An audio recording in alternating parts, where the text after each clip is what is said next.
Back to news. Pastor Praveen Kumar road ప్రమాదంలోనే మృతి చెందినట్టు విచారణలో తేలిందన్నారు Eluru range IG Ashok Kumar.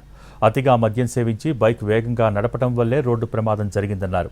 Postmortem report కూడా రోడ్డు ప్రమాదం జరగడం వల్లే మృతి చెందినట్టు వచ్చిందన్నారు. ల్యాబ్కు పంపిన శాంపిల్స్ ద్వారా పాస్టర్ ప్రవీణ్ మద్యం సేవించినట్టు నిర్ధారణ అయిందన్నారు. పాస్టర్ ఒంటిపై ఉన్న గాయాలు, తలకైన గాయాలు రోడ్డు ప్రమాదంలోనే జరిగినట్టు పోస్టుమార్టం రిపోర్టులో పేర్కొన్నట్టు తెలిపారు IG Ashok Kumar. Is found in items: piece of stomach, small intestine, liver, kidney and spleen. అంటే వారు బాడీలో లిక్కర్ ఉంది, ఇథైల్ ఆల్కహాల్ ఉందని చెప్పేసి మనకి ఎఫ్ఎస్ఎల్ రిపోర్టు క్లియర్ కట్గా వచ్చింది. The final opinion of the doctors for cause of death is due to head injury and multiple injuries due to consumption of alcohol అని వారు క్లియర్ కట్గా ఇచ్చారు. And there is a possibility that the injuries mention in the autopsy were sustain due to road accident.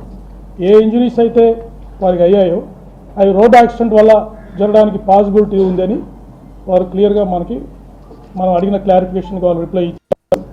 Time of death కూడా 24 to 48 hours prior to the post mortem అని చెప్పేశారు. So injuries మీరు observe చేసినట్టయితే వారికి రాపుడు గాయాలు ఉన్నాయి చేతుల మీద, ఈ ప్రాంతంలో. అంటే ఇన్సిడెంట్ జరిగినప్పుడు వారు జారుతూ వెళ్ళిపోయారు.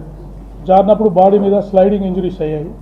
తర్వాత వెళ్ళి మూవింగ్ ఆబ్జెక్ట్, అంటే వారి బాడీ మూవ్ అవుతూ ఉంది, ఒక స్టేషనరీ ఆబ్జెక్ట్కి హెడ్ వెళ్ళి ఫేస్ సైడ్ తగిలింది. దానివల్ల ఇన్స్టెంట్ డెత్ అయి ఉండొచ్చు అని వారు డాక్టర్ గారు మనకు చెప్పడం జరిగింది. That indicates a clear cut road accident injuries. So ఫైనల్గా ఈ technical analysis, physical evidence, oral evidence, CCTV footages అన్నీ మనకు ఇన్వెస్టిగేషన్ ఏం డిస్క్లోజ్ చేసిందంటే శ్రీ ప్రవీణ్ కుమార్ పగడాల died due to injuries sustained in the self-road accident under the influence of ethyl alcohol consumption.